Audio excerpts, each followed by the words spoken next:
Welcome to Eagle Eye. McKinsey, he throws the dummy, he scores the try. Interviewing your favorite USA Eagles around the globe. One-on-one to score! Now, here's your host, Bill Baker. Hello, everybody, and welcome to the Eagle-Eyed Rugby Podcast. I am your host, Bill Baker, as the big voice just said. Thank you so much for tuning in. Another fun episode coming up. But first, if you don't mind, go ahead and follow us, subscribe to this podcast, like this podcast, share this podcast with friends, and please, if you don't mind, leave a review as well. A 5-star review would be perfect, but any review really helps get these podcasts out in front of the U.S. rugby audience a little more. Other than this podcast, this Eagle-Eyed Rugby Podcast, which has just been rebooted, our last episode had Nick Savetta, who's just retired from the game.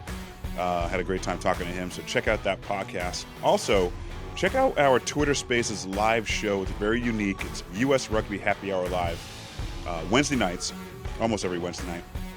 And we have 2 guests, sometimes more, and it's a live audience. It's a live show where listeners like yourself can tune in and join the conversation. You can ask questions live, as in kind of like a call-in radio show, that kind of deal. But we have listeners from all around the world, which is always a blast to get questions in from Australia and America, Canada, wherever else. So be sure to tune into that live show, or it's also its own podcast after the shows. Again, that's U.S. Rugby Happy Hour Live, either live in Twitter Spaces or on your favorite podcast player. All right, back to this show, though, Eagle-Eyed Rugby Podcast. Today we have, I wouldn't say the original Captain America, because we've had others playing Scully, and I don't know, Dan Lyle might have been called Captain America also at one point. Todd Clever. He was such an exciting player to watch when he played. The man just loved the game, traveled the world, played professionally everywhere. First American to score a Super Rugby try. So many accolades for this guy. Such a great career. So our guest today is Todd. We talk about that. We talk about Scott Lawrence. We talk about the academy programs, the Major League Rugby, their impact on USA Rugby, stuff like that. And also, what is Todd up to right now? He talks about that probably near the end of our interview, but he really gets into what he's up to now. He talks about his wife's acting career. He hasn't really caught that acting bug yet, but we talk about that as well. So hope you enjoy this interview. Let's go.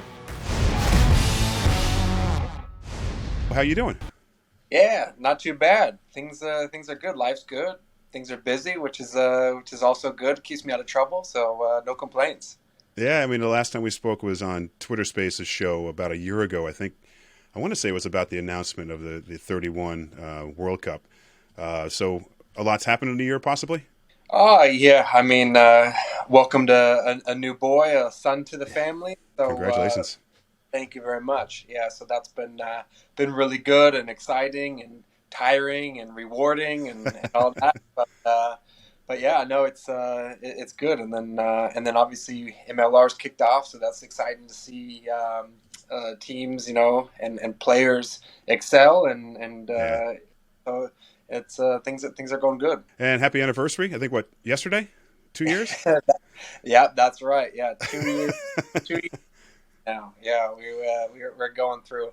My wife's amazing. She captures everything. So she came out with this cute little video, and it was funny. So I was like, oh, I'll tag along that. So it's all of her hard work, and I'm getting all the benefits. And there you go. That's all right. That's pretty much my life, just on the following her footsteps. All right. So with that in mind, with all those years in rugby. Getting kind of called like, Todd Clever, Captain America, Todd Clever, whatever. How does it feel now to be called husband of actor Maya Stoyan?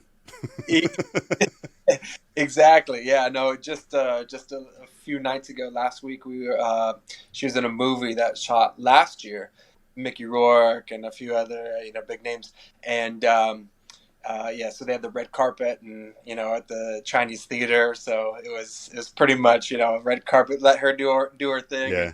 Come join me. I was like, no, it's okay. But I snuck in there for a couple photos, but definitely didn't make them look any better. So it's great. I'm proud of her. Yeah. She's amazing with her job and her commitment, and so it's just fun to play that supporting role as well. Speaking of roles, have you caught the catching? Have you caught the catching bug? Have you caught the acting bug at all? Or has she said, "Hey, listen, Todd, I've got a good role for you. It might be an extra behind the bar or something, but what do you think?" No, I'll leave that to her. No, no, I've done a couple of very, very small things. No, absolutely No. not. No, that's her. That's her passion. That's her passion.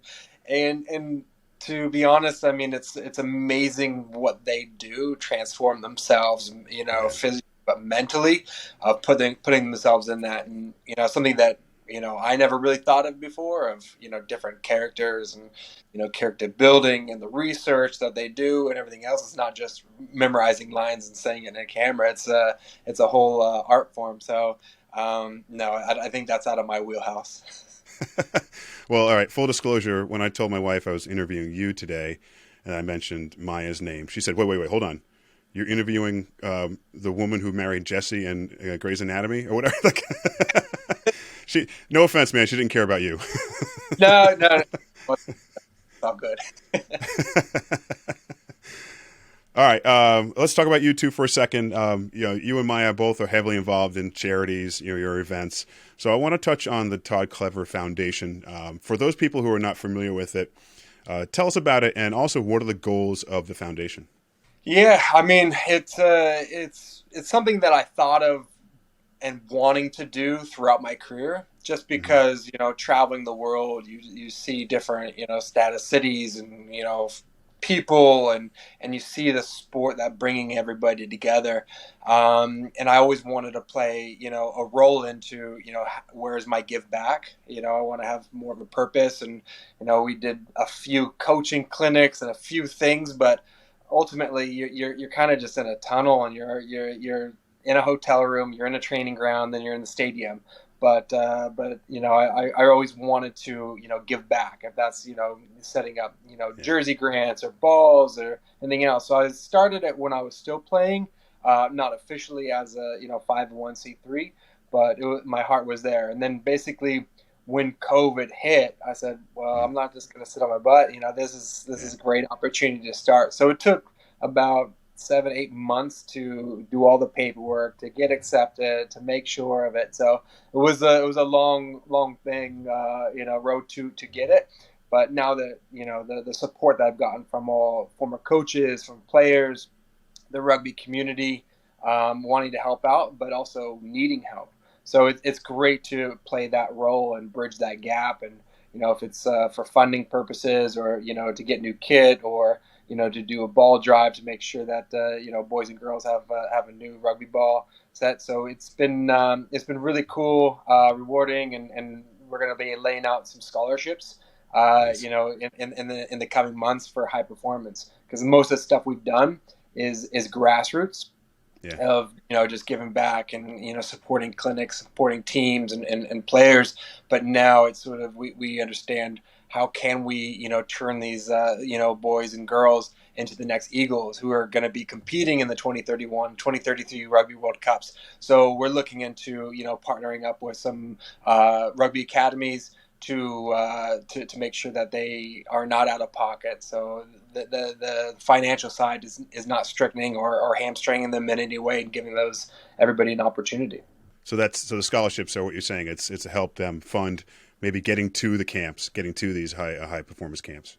Exactly, showing them what high performance is, and seeing if it's for them. Because Nice. rugby is definitely the best game in the world. I mean, there's a position for every body type, but there's also mentality side as well. So I mean, if you just want to play casually, there's club rugby. You practice Tuesdays and Thursdays. If you don't like tackling, there's touch rugby. It's in the Olympics and the World Cup. So the spectrum is huge, and to sort of plug in ultimately of making sure that it's a safe place to play for these boys and girls, making sure that there's fields that are booked, making sure they have goalposts. All those sort of things that we do through the Todd Clever Foundation is, booking field times through the Parks and Rec of different counties and cities, to donating rugby goalposts. Hopefully we'll be doing a lot more of those, because that's one key thing that we're focusing on is trying to get as many rugby goalposts out there. Right now, we've done a lot of those pop-up ones, but we want to work with the cities and make a combination of every soccer field. We want to make sure that there's rugby posts as well, so make a multi-sport field rather than just single sport. So we have gotten some good headway, but anytime you're working with governments and that it takes some time. But we've had some wins, so hopefully we'll continue it. All right, let's talk Major League Rugby. Unfortunately, no Austin team, no LA team. So, what team are you behind now? It's I don't know if I can say a team right off the bat, but it changes. It changes week to week. I have to give applause to some of the teams that really showcase Americans. And working with Scott Lawrence, the U.S. Eagles coach at the moment, and trying to build our national team, like our pathway. So it was great to see Utah Warriors have over 60% Americans in their squad. And that's brilliant. So I mean, those sort of things you kind of get excited for and have those victories. So you want as many Americans performing well, getting game time, so they can ultimately represent the country and cause and create competition within the squad, which will definitely strengthen it. And you mentioned Utah there a moment, but other than Utah, or a couple of like Dallas as well, as far as the American qualified players go, looking at other teams and maybe them as well, organizationally, fan engagement, social media involvement, which teams do you think right now are getting it right? Yeah, it's great to see. Again, pointing back to Utah, you kind of see their off-field sort of business approach and combining that and creations of overseas sister clubs that they've done in France, which is amazing. And I know Terry has a big role, and Kimball has a big role of doing that with Utah, and being so close to San Diego. I see them having these community partners and reaching out with the brands and being that way. So that's really cool to see and witness and kind of be part of from afar. So those are sort of things. I mean, New York, they did a little bit of a change with the name and trying to really dig deep in the history of the iron workers, which is cool to see. So yeah, I mean, Dallas and some of the other teams, it's been a tough road for them, but I mean, I know that they just got their first win, but looking at the roster, the starting 30 people that were playing, 3 of them were American. So if I could be honest, I didn't really watch the game. I was more interested in watching, Americans and cheer them on from that. So that's kind of it. But you definitely see, powerhouse of Seattle, continuing their winning ways and being the only undefeated team thus far, and getting grinded ways out there. So it's really cool across the board. You see it, I can pick and choose each city and each team, some of the great things that they're doing, good things, and a couple of things that they probably can work on.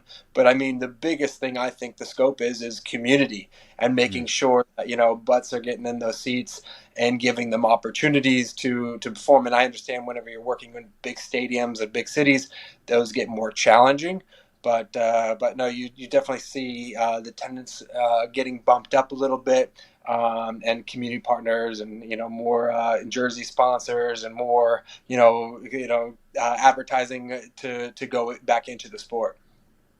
Yeah, I got to give it to Alex. I'm in the Boston area, so I got to give it to Alex Magleby to get dude wipes right on the butt as far as sponsorship goes. I mean, it's no better location.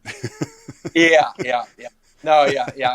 P-Jacks, they do a great job, and they have a great ownership, team, and they've with bringing in like Nate Ebner and a couple of the older guys that are around there that have done some amazing things, of building it, of transitioning, sports fans, introducing them to rugby and turning them into rugby fans, which is key. Yeah. Generally speaking, with Major League Rugby, you hear some people talking about maybe Americanizing the game of rugby here in the States. make it more entertaining, more for families to get involved, build on individual players' characters like other sports do, names in the backs, that type of stuff. How do you feel about that term or that idea of Americanizing the sport? Yeah, I mean, rugby has traditions, and you definitely want some of them to stay, and but like anything, you want to evolve. So and sometimes it's a fine line.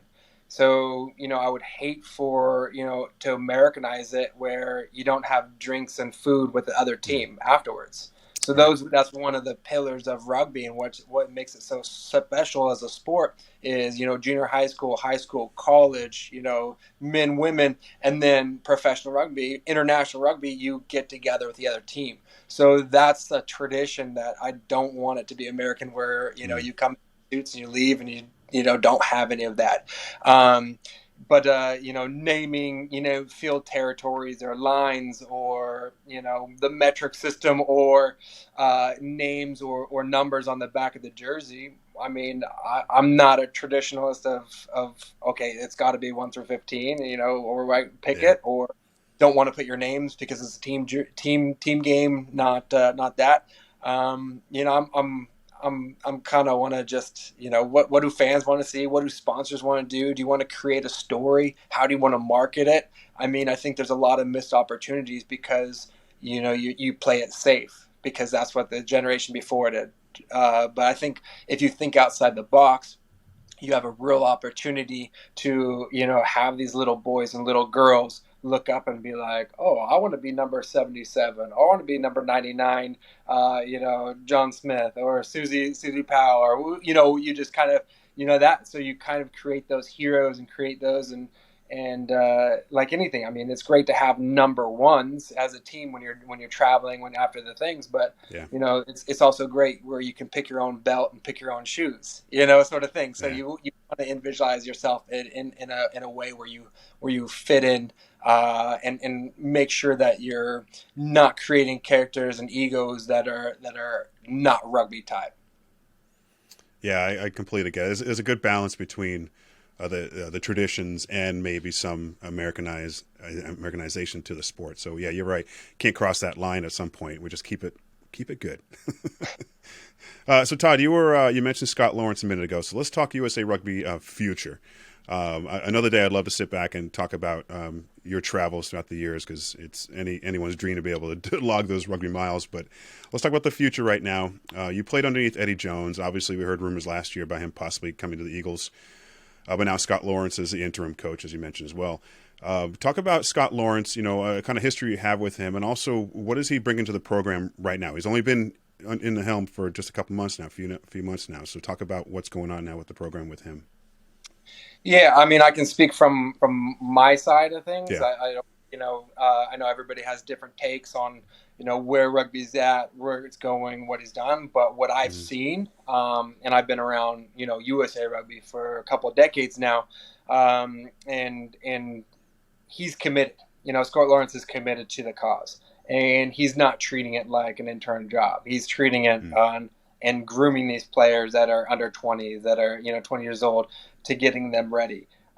If you brought in an intern coach, most likely they're going to be like, okay, I need instant success so I can keep my job. He's actually doing the data. He's doing the stats. He's doing everything else and the groundwork to, if he doesn't keep the job, I'm sure he'll pass on. He's very open and publishes it, which is amazing. Yeah. So I think, we started off, like, we played together on the Eagles for a short time. He got into coaching, and then director stuff, and did some spot coaching with Eagles, did some MLR stuff that we've worked, across from each other. But we have a relationship, and I value his vision of it. Ultimately, because I know he's putting his best foot forward, and I know he's not taking shortcuts, and I know he's putting the hours in, and you got to respect that. And and we have dialogue where I talk about openness and what it is to be an Eagle from my side and what I would like to see. from team culture to the future and everything else. And he's very open and very receptive and understands it and understands I've been in the shoes of, being the youngest player to the oldest player to captaining to getting dropped to pack up to dealing with, 6 national coaches, so I've been through it, a few CEOs, few presidents, sat on the board. So I understand the ins and outs of rugby. I understand ins and outs of World Rugby, if it's World Cups or if it's Olympics or sevens. So I think I do have a great understanding, and I think he respects that, and that's probably why we still talk a lot, and we also have that common goal of the national team succeeding and making sure that we have the best opportunity for success and raising the bar from where we're at. And let's talk about the pathways right now. Brandon Keene taking over managing the USA Rugby Pathways program for the men. It seems to be getting a boost of late, all those programs. Rookie Rugby has been rebooted. USA Hawks, made up mostly of young MLR talent. And then also, so you're working with the youth as well. You're doing something with the World of Opportunity program. Is that correct? Yeah, I've worked with HSBC. And World of Opportunity is a program that they've rolled out at each of their 7 stops that work with community and talk and focus more on outside of the lines, so with athletes and making sure that they have opportunities, to if it's social media manager, a coach, events operator, you kind of name it, of putting on these events and World Series, of the sevens or World Cups or any teams, what they actually have. So that was kind of what they did. So with that program, with the help through that program through World Rugby as well, HSBC, but then those other programs I mentioned like Rookie Rugby, the Hawks, are we starting to get it right? Are we finally kind of getting that right track?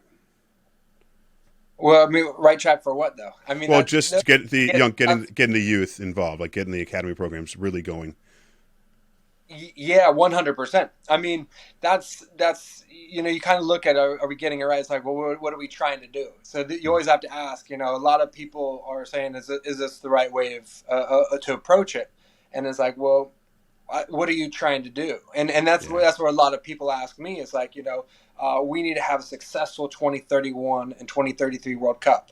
And it's like, yeah, that's great. What is success? You ask them like, well, success. It's like, what is it? Is it getting broadcasting deals and filling stadiums? Like, is that success, or is it having our national teams compete? Each of those games and getting out of pool stages. That's success as well. So all these sort of things of you want to find out what is our main objective goal and to get there. And for us, it's sort of like having a competitive men's and women's, national teams. If it's 7s or 15s, we definitely have to, make the player pool a lot bigger, giving opportunities. We also need to grow the fan base. So right now you're introducing rugby, seeing who the standouts are, making these all-star teams and of young players of MLR, as you mentioned with the Hawks. I think that's a great plan, moving forward, because a lot of those guys aren't getting game time. I mean, you look at you have a lot of these teams that are under 20% Americans that are playing, and it's tough to cheer on because what is the working relationship? And I don't know because I'm not at the table. I'm not a national team employee. Right. Or a coach, and I'm not affiliated with the directors of rugby or managers of rugby or ownership of an MLR team. If they all have that common goal, which I don't think they do at the moment, that's where you can kind of pinpoint and make sure you can get those victories and success moving forward. So pretty obvious. You probably watched the matches last year, the USA matches, and you're watching the MLR matches this year. They have a lot more of the American players. So with that said, who are the younger players that have been impressing you the most? Yeah. I mean, I won't individualize them. I'll talk about. I know. I hate it. You hate it, but no. I mean, there are some guys that and I look at work rate, and I look at off the ball, and I'm seeing things and asking questions that are sometimes off the field, and what kind of people and characters there are, because that's who you want to build forward. But there's some good talent that are out there, And we just, like I mentioned before and harp on, is like, you just need game time. You need reps. You need, time together. So, MLR was a huge missing piece to the puzzle for our national team to have success. Now that we had it, now it's kind of like, split. We had an unfortunate year of not qualifying for a World Cup. And we've had professional full-time, rugby in the States, and you kind of scratch your head and be like, how is this possible? Well, how much did our, national coach, devote his time to the domestic rugby players, and how much, buy-in are we having? So I think once you kind of all have that common goal, rugby will definitely take off a lot more.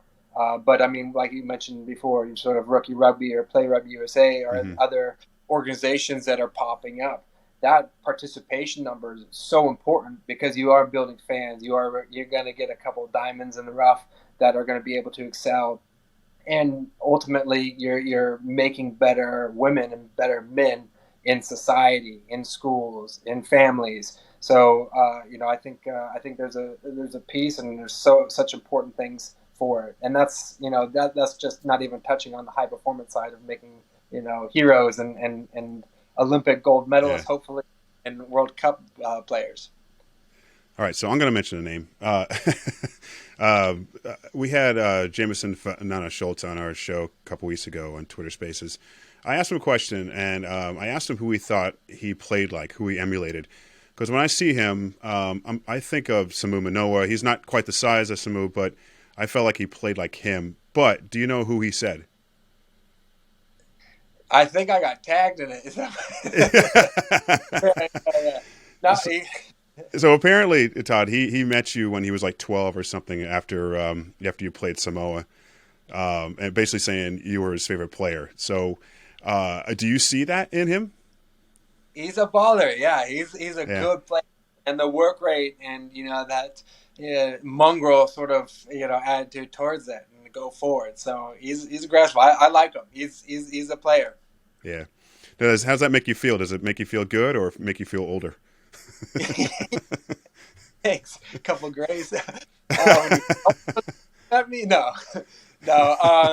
It's great to sort of get compared. And I remember myself being an athlete and making my game up of a couple athletes. Like, okay, I want to play like him, but I also want to play like him. Offensively him, defensively him, and merge in your own style. So I think it's a brilliant way of going towards it, and being one of those players. It's very humbling and very nice to hear.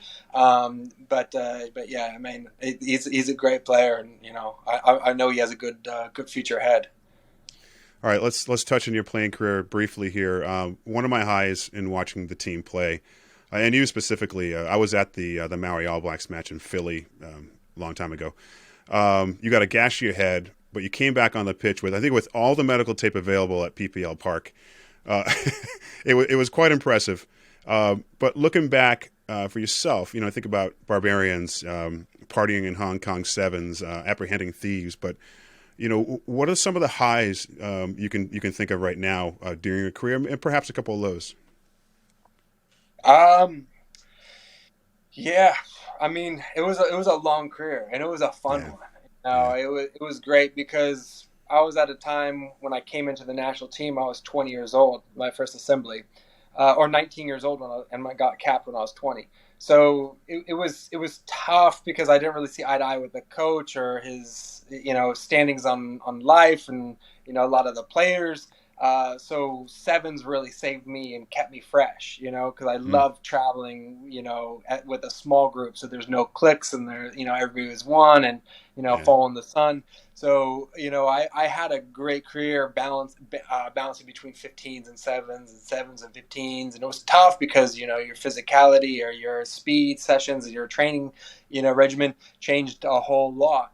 But I mean, anytime you have the chance to represent your country, that was always a high. So, I always remember, jersey presentations, receiving the jersey and not wanting to give it back to the team manager at night because I want to, sleep with it.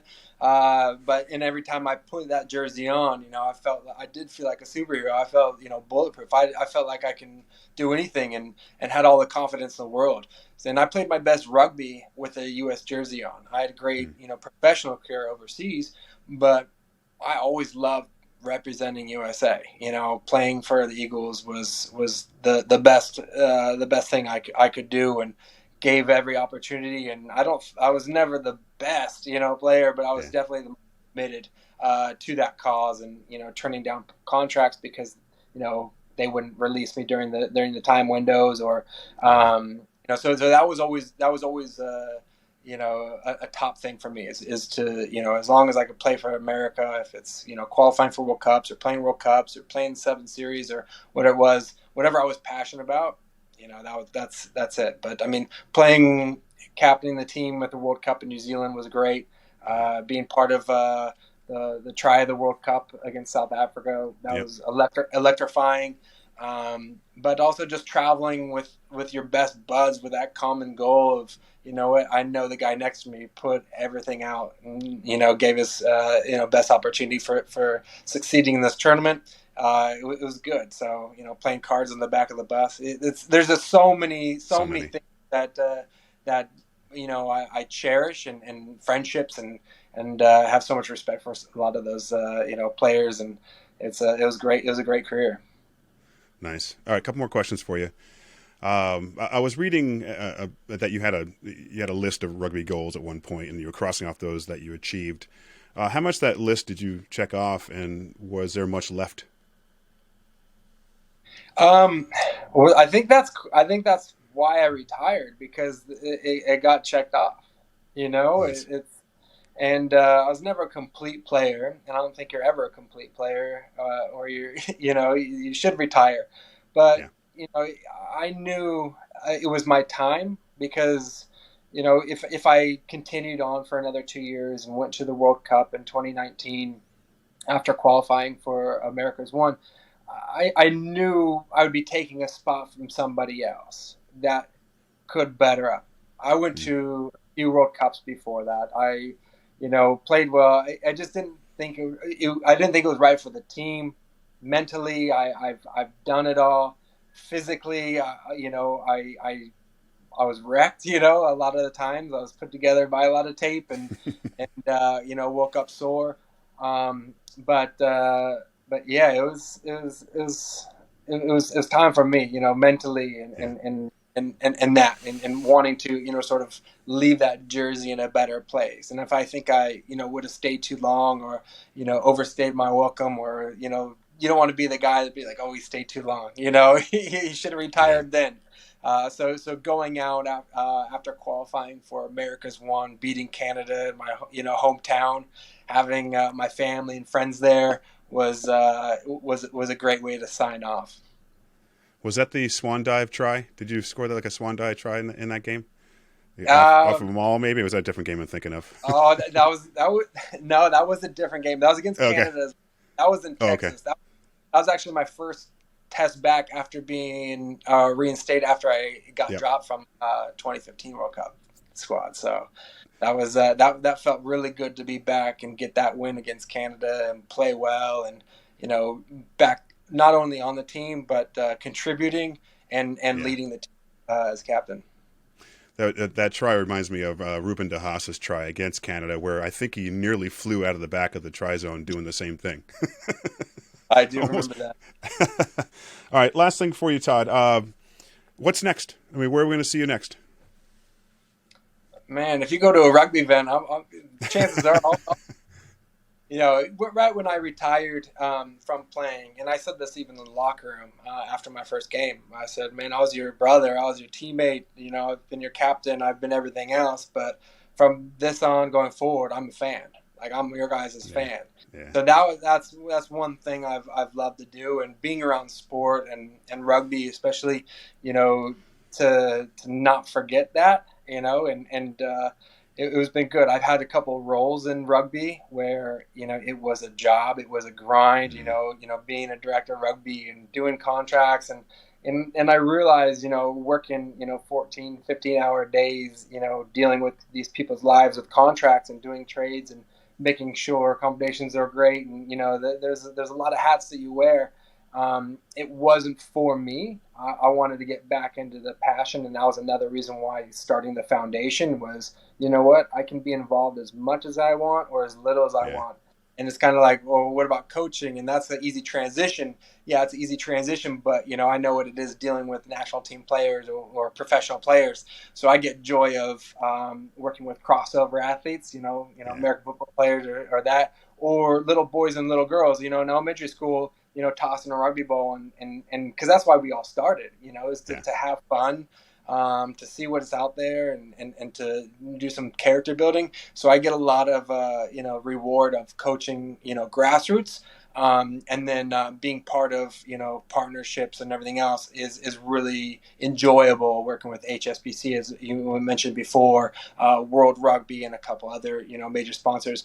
That's where I really do enjoy, rubbing shoulders, making sure that our community, our core values of the sport is relayed to these, customers or these, sponsors, and making sure that they see where their value is and how much value that they get with rugby comparable to other sports, or if it's race car driving, or if it's something else. It's and that's really rewarding for myself. Nice. Todd, man, thank you so much for your time. I'm looking forward. Hopefully we'll run into each other at a game sometime soon. Let's make it happen. I'll be out in Boston sometime. I'm sure once it warms up, but it's a little cold over there. The legal season will be over by then, but no, anytime, man, anytime. Cool. Well, I appreciate you. Thanks for having me. Anytime, Todd.